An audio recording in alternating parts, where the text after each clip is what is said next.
Wah, siapa sih yang bisa menolak bau aroma dari sate kambing pemirsa? Apalagi momen Idul Adha ya. Pasti di rumah udah banyak stok daging, biasanya di sate. Nah, tapi hati-hati karena di balik sate ini ternyata ada sebuah ancaman tersembunyi yang bernama kolesterol. Nah, gimana ya kira-kira ketika kita makan sate tanpa harus khawatir kena kolesterol? Kita simak. Pesta daging kurban memang menjadi hiburan tersendiri bagi masyarakat di momen Idul Adha, terutama olahan daging kambing. Daging kambing dikenal kaya protein, zat besi, hingga vitamin B kompleks. Namun ada ancaman gangguan kesehatan mengintai di balik nikmatnya menyantap daging kambing. Ada sebagian masyarakat mengeluh, tubuh mulai merasakan gejala tidak nyaman dan kerap dikaitkan dengan naiknya kadar kolesterol. Lantas, apa tanggapan warga? Pusing, kepala udah pasti pusing, berat semua, nggak enak lah badan. Biasanya sih agak kebas-kebasnya banyak. Di bagian mana? Tangan, tengkuk. Kalau sekarang karena pernah kolesterol tinggi, saya workout, angkat beban. Itu ngaruh ya, Bu?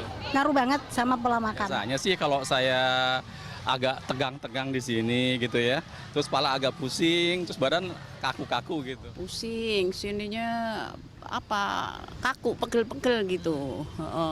Terus pengennya dipijit aja, bisa dikerik gitu. Tapi setelah dipijit juga begitu lagi.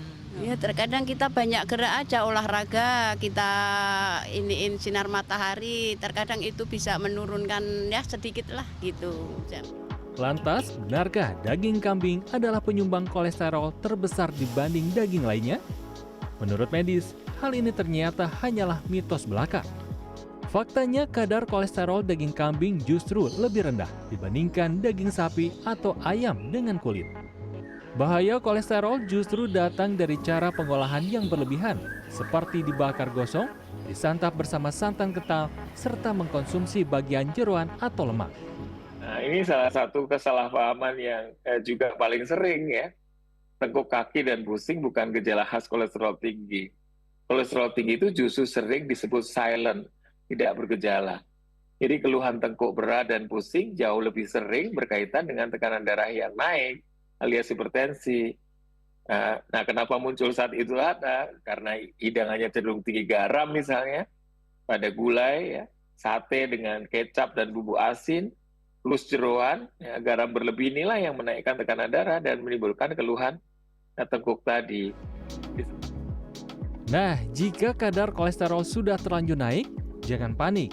Ada beberapa tips untuk kembali menurunkan kadar kolesterol. Kunci utamanya adalah menggabungkan pola makan dan gaya hidup sehat. Pastikan tubuh mendapat asupan serat setidaknya 25 gram per hari yang bisa didapatkan dari gandum, buah, atau sayuran. Pilihlah juga makanan yang tinggi magnesium dan sumber lemak baik seperti alpukat atau ikan laut. Dan yang paling penting, rutinlah berolahraga atau beraktivitas fisik minimal 30 menit sehari agar timbunan lemak jahat bisa terbakar dan metabolisme tubuh kembali optimal.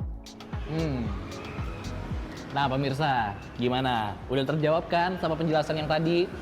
Jadi, sebenarnya kontrolnya ujung-ujungnya ada di diri kita. Daging kurban ini bakal jadi aman, sehat atau enggak, itu ya dari cara kita menyikapinya. Dina Fatan, Prayogi, Jakarta.